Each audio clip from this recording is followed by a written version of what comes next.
僕、宇津木探偵事務所の者です。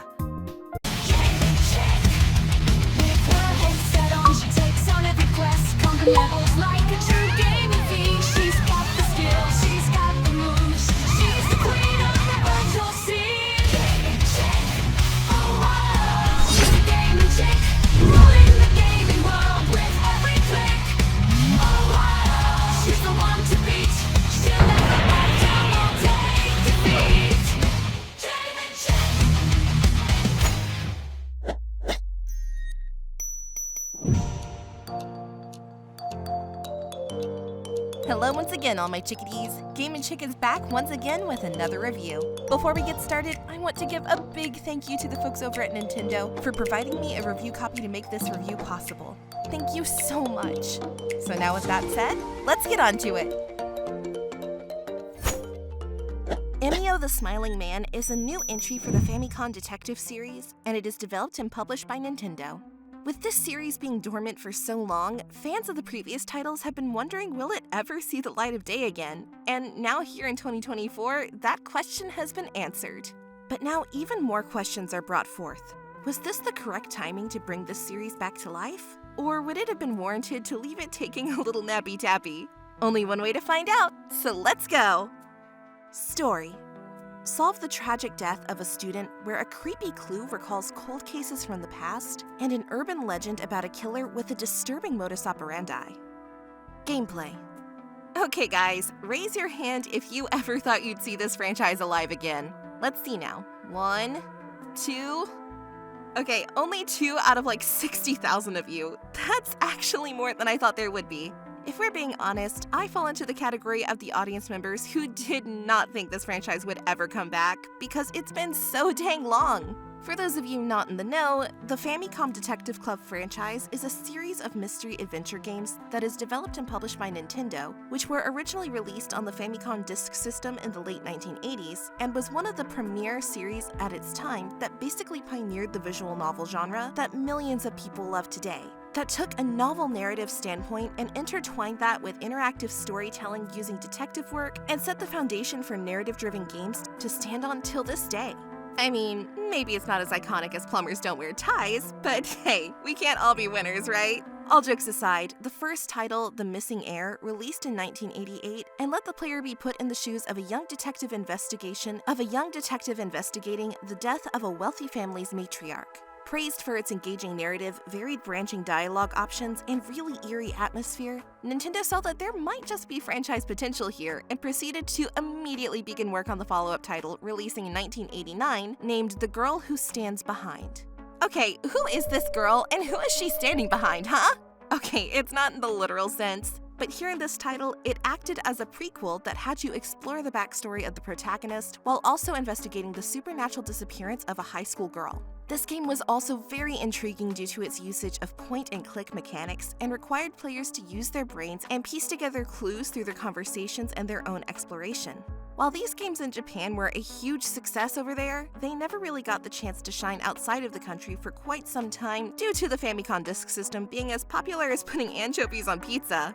Why would people do that? Those sick freaks? Okay, I'm sorry, you do you. I'll still be your friend even if you do that. But over the years, thanks to the cult following the series has accumulated, in 2021, Nintendo finally decided to localize both titles on Nintendo Switch, complete with modernized graphics, voice acting, and even some tweaks to the gameplay. Cool, huh? Now, after a long wait, the series is back again in 2024 with Emio the Smiling Man. In Emio the Smiling Man, a high school student is discovered strangled at a secluded pumping station just outside of the city. But something is definitely not right about the scene of the crime that took place. For starters, why this location of all places? What is the motive?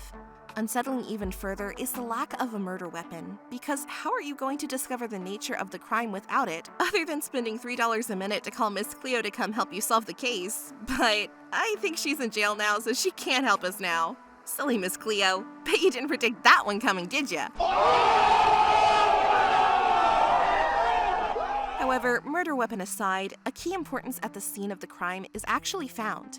A calling card of a paper bag with a grinning face placed over the head of the victim. I mean, dang, that's rude. Did the poor person get slain due to how ugly they were? That's just rude and discriminatory. What a bigot! How rude! No, it's not as vain as something like that. Instead, it's an even creepier revelation. This calling card is the same exact one from an unsolved murder case from exactly 18 years ago. Dun dun dun! So now we have 2 teenage girls, one just freshly murdered and the other still remaining unsolved. This is at the key point in the game that I knew. Like a midget at a urinal, I was going to have to stay on my toes. Leading the way in this investigation is the Usuki Detective Agency's own Detective Kuze and Detective Kamihara, who, working together as a team, must try to do what no other team of investigators has been able to do for the last 18 years, and that is unravel the mystery of why Aisuki was not only in a place in such a remote area, but just what was the motive to even kill an ugly man like this? And does it even connect at all to the previous unsolved mysteries? However, Kuze is not buying it, and he's a non-believer. Come on, Kuze, believe it! If you're familiar with urban legends like the lady coming out of a lake in search of her kids, Mothman, Slenderman, and the likes of those, then you're at home here as the mysterious and chilling urban myth of Emio comes to life. Legend says that with the right conditions, Emio appears to people, mainly crying girls, and in exchange for taking their tears away, he will leave them with a permanent smile. Well, that settles it. It was just Joker letting everyone know how he got his scars.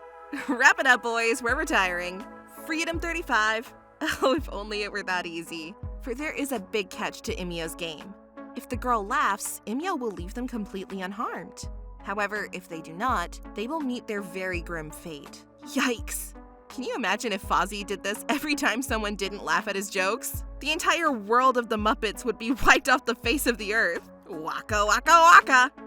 Emio, the Smiling Man, manages to take the player through a barrage of emotions from the supernatural side of things to the more human side of the spectrum, with a narrative that explores the trauma and grief that comes along with cases like this, or just in general when emotions themselves can consume us as humans if we aren't careful enough, or in general just by being humans and living life. We are going to see hardships and pain. That's inevitable. I mean, I lived through the FMV era of gaming. Trust me, I've seen misery. With these emotions engulfing some of our characters in the story, Megumi, one of Aisuki's close friends, begins being a hermit crab like me and isolating herself from the world and blaming herself for events that took place. And it shows you that no matter what age, people deal with a ton, and you might not even know about it.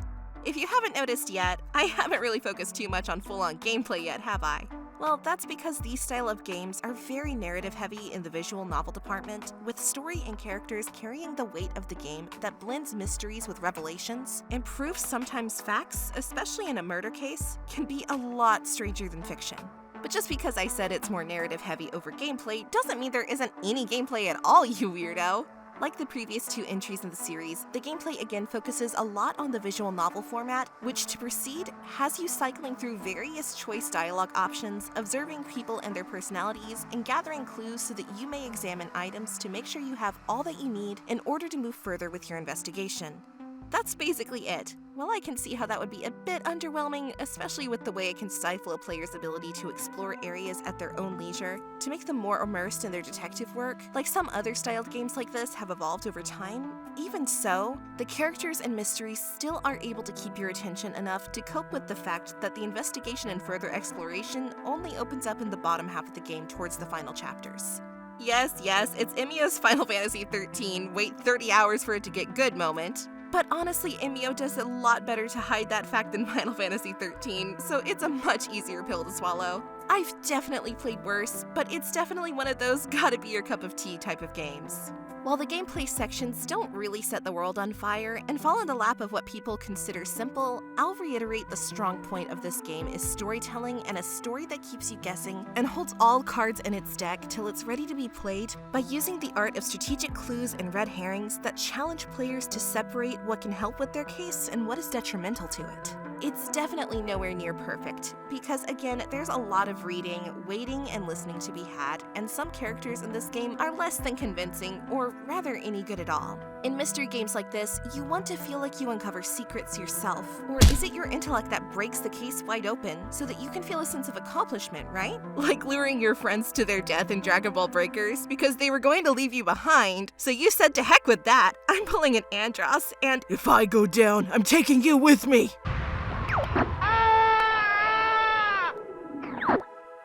The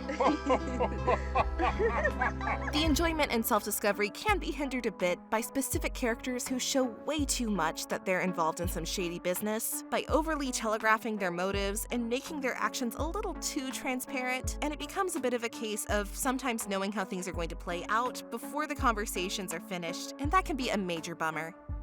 Overall, at the end of the day, Emio the Smiling Man becomes a very mixed bag depending on what type of player you are.